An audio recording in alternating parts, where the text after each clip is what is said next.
For the repair of the power supply unit, the following procedures were necessary: replacement of various electronic components and general cleanup of the unit. For testing, we added 220 volt AC power supply and some lamps to the unit's outputs. As soon as we turn it on, the unit reacts and the LEDs light up.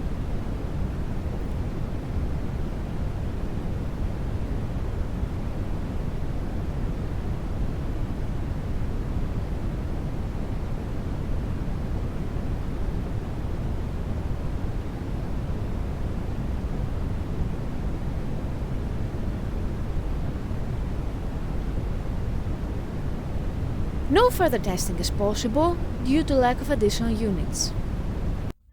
It is now clear that the power supply unit is operating successfully and is ready to be delivered to the customer.